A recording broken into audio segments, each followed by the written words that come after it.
बदरपुर विधानसभा क्षेत्र की कॉलोनियों को ओ जोन में रखने के फैसले के खिलाफ मीठापुर, हरिनगर और जैतपुर के लोगों ने INA स्थित डीडीए के दफ्तर के बाहर प्रदर्शन किया और डीडीए के डायरेक्टर से मिलकर उन्हें ज्ञापन भी सौंपा। लोगों का मानना है कि इनका घर यमुना से 4 किलोमीटर दूर है। इसके बावजूद गलत तरीके से इनके इलाके को ओ जोन में रख दिया गया है और कॉलोनी के चारों तरफ ओ जोन का बोर्ड लगा दिया गया है। लोगों को डर है कि उनके मकान पर बुलडोजर की कार्रवाई न शुरू कर दी जाए। उधर इस मामले में लोगों को डीडीए की तरफ से भरोसा दिया गया है।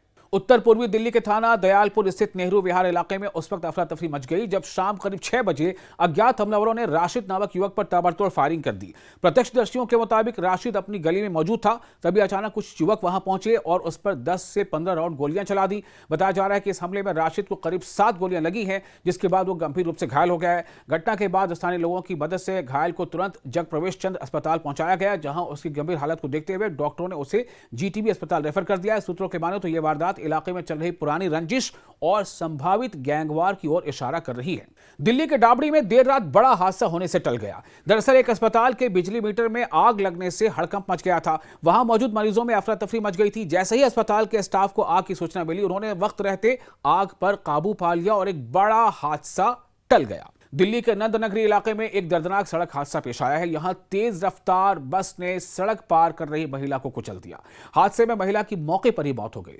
मरने वाली जो महिला है उसका नाम नीतू था, जो गगन विहार इलाके की रहने वाली थी। नीतू अपनी बेटी महक को भोपुरा टोल टैक्स छोड़ने के लिए जा रही थी। इसी दौरान जब वो सड़क पार कर रही थी, तभी मदरसन कंपनी में कर्मचारियों को लेकर जा रही एक बस अचानक बेकाबू हो गई और नीतू को अपनी चपेट में ले लिया।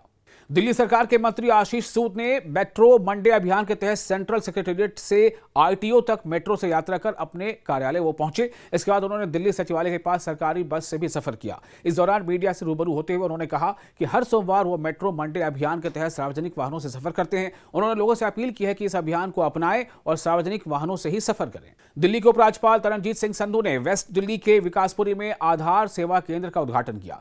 ये पहल राजधानी दिल्ली में नागरिकों पर केंद्रित सेवा वितरण को और ज्यादा मजबूत करने और डिजिटल गवर्नेंस इंफ्रास्ट्रक्चर तक पहुंच बढ़ाने की दिशा में एक अहम कदम है। इस मौके पर दिल्ली के परिवहन, स्वास्थ्य और IT मंत्री और विकासपुरी के विधायक डॉक्टर पंकज कुमार सिंह भी मौजूद रहे। साथ ही वेस्ट दिल्ली के सांसद कमलजीत सहरावत भी इस कार्यक्रम में शामिल हुई। कार्यक्रम को संबोधित करते हुए उपराज्यपाल ने कहा कि टेक्नोलॉजी पर आधारित सुधारों ने गवर्नेंस को अधिक पारदर्शी, जवाबदेह और सुलभ बनाकर सार्वजनिक सेवा वितरण में महत्वपूर्ण सुधार किया है। दिल्ली पुलिस को ऑपरेशन मिलाप के तहत एक और कामयाबी मिली है, जिसमें नरेला इंडस्ट्रियल एरिया थाने की पुलिस ने सराहनीय काम करते हुए लापता 4 साल के बच्चे को सुरक्षित तलाश कर उसके परिजनों से मिला दिया। दरअसल 14 जून 2026 को थाना नरेला इंडस्ट्रियल एरिया में 4 साल के बच्चे के लापता होने की शिकायत दर्ज कराई गई थी। मामले की गंभीरता को देखते हुए पुलिस टीम ने तत्काल कार्रवाई शुरू कर दी और थाना नरेला इंडस्ट्रियल एरिया में तैनात ASI संदीप सहवाग के नेतृत्व और निगरानी में पुलिस टीम ने त्वरित कार्रवाई करते हुए बेहद कम समय में बच्चे का पता लगा लिया। इसके बाद बच्चे को सुरक्षित बरामद कर उसके परिवार के सुपुर्द कर दिया गया है।